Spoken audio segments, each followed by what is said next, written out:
स्वागत है आपका इस नई वीडियो में। हम यहाँ महात्मा ज्योतिबा फुले द्वारा लिखित पुस्तक गुलामगिरी का पाठन कर रहे हैं। अध्याय 2, मत्स्य और शंखासुर के संबंध में। ढोंडीराव। इस देश में बटू वामन के पहले ईरान से आर्य लोगों के कुल मिलाकर कितने जत्थे आए होंगे? ज्योतिराव। इस देश में आर्य लोगों के कई जत्थे जलमार्ग से आए। ढोंडीराव। उनमें से पहला जत्था जलमार्ग से लड़ाकू नौका से आया था या किसी और मार्ग से? ज्योतिराव। लड़ाकू नौकाएं उस काल में नहीं थी, इसीलिए वे जत्थे छोटी छोटी नौकाओं पर आए थे और वे नौकाएं मछलियों की तरह तेजी से पानी के ऊपर चलती थीं। इसलिए उस जत्थे के अधिकारी का उपनाम मत्स्य हो गया होगा। ढोंडीराव। फिर ब्राह्मण इतिहासकारों ने भागवत आदि ग्रंथों में इस तरह लिखा है कि उस जत्थे का मुखिया मत्स्य से पैदा हुआ था। इसका क्या मतलब होगा? ज्योतिराव। उसके बारे में तुम ही सोचो कि मनुष्य और मछली, इनके इंद्रियों में, आहार में, निद्रा में, मैथुन में और पैदा होने की प्रक्रिया में कितना अंतर है। उसी प्रकार उनके मस्तिष्क में, मेधा में, कलेजे में, फेफड़े में, अंतड़ियों में, गर्भ पालने पोसने की जगह में और प्रसूति होने के मार्ग में कितना चमत्कारिक अंतर है। मनुष्य जमीन पर रहकर अपनी जिंदगी बसर करने वाला प्राणी है। वह जरा सी असावधानी से पानी में गिरने पर तैरना न आए तो डूबकर मर जाता है, किंतु मछली हमेशा ही पानी में रहती है। लेकिन मछली को पानी से बाहर निकालकर जमीन पर रखते ही तिलमिलाकर मर जाती है। नारी स्वाभाविक रूप में एक समय एक ही बच्चे को जन्म देती है, लेकिन मछली सबसे पहले कई अंडे देती है।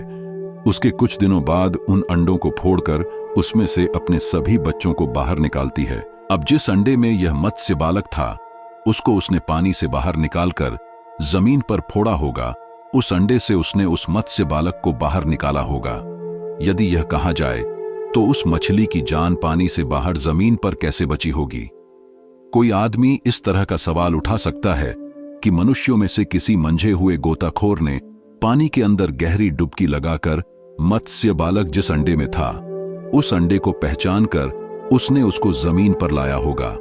खैर, यह भी सच मान लीजिए, लेकिन बाद में किस चतुर मर्द ने मछली के उस अंडे को फोड़कर उसमें से उस मत्स्य बालक को बाहर निकाला होगा? क्योंकि यूरोप और अमेरिकी देशों में काफी विकास हुआ है और बड़े बड़े ख्याति प्राप्त विद्वान चिकित्सा शास्त्र में विज्ञ हुए हैं, फिर भी उनमें से किसी एक ने भी अपनी छाती पर हाथ रखकर यह दावा नहीं किया है कि मैं मछली के अंडे को फोड़ करके उसमें से बच्चे को जिंदा बाहर निकाल देता हूं।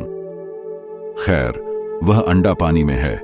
इस तरह का महत्वपूर्ण संदेश किस अमर मछली ने पानी से बाहर आकर उस गोताखोर को बताया होगा और उस जलचर संदेशवाहक की भाषा मानव को कैसे समझ में आई होगी? इस प्रकार की एक से अधिक शंकाओं से भरे उन लेखों में से सही समाधान होना बिल्कुल असंभव है। इसलिए उसके बारे में यह अनुमान प्रमाणित होता है कि बाद में कुछ मूर्ख लोगों ने मौका मिलते ही अपने प्राचीन ग्रंथों में इस तरह की काल्पनिक कथाओं को घुसेड़ दिया होगा। ढोंडीराव। अच्छा, फिर सवाल यह उठता है कि उस जत्थे का नायक अपने लोगों से साथ किस जगह पर आकर रुका होगा? ज्योतिराव। पश्चिम के समुद्र को पार करते हुए वह एक बंदरगाह पर उतरा। ढोंडीराव। उस बंदरगाह पर उतरने के बाद उसने क्या किया? ज्योतिराव। उसने शंखासुर नाम के क्षेत्रपति को जान से मार डाला और उसके राज्य को छीन लिया। बाद में शंखासुर का वह राज्य मत्स्य के मरते ही शंखासुर के लोगों ने अपना राज्य वापस लेने के उद्देश्य से मत्स्य के कबीले पर बड़ा ही खतरनाक हमला बोल दिया। ढोंडीराव। बाद में इस खतरनाक हमले का क्या परिणाम हुआ? ज्योतिराव। उस करारी हमले में मत्स्य के कबीले की करारी हार हुई, इसलिए उसने युद्ध भूमि से ही भाग जाना बेहतर समझा और भाग निकला।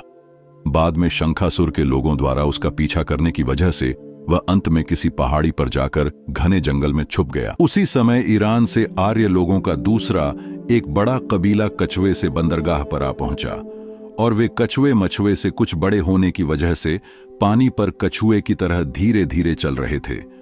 इसी की वजह से उस कबीले के मुखिया का उपनाम कच्छ हो गया। तो कैसा लगा आपको ये गुलामगिरी पुस्तक का पाठन? जरूर कमेंट करके बताइए। चलिए मिलते हैं अब अगले अध्याय में।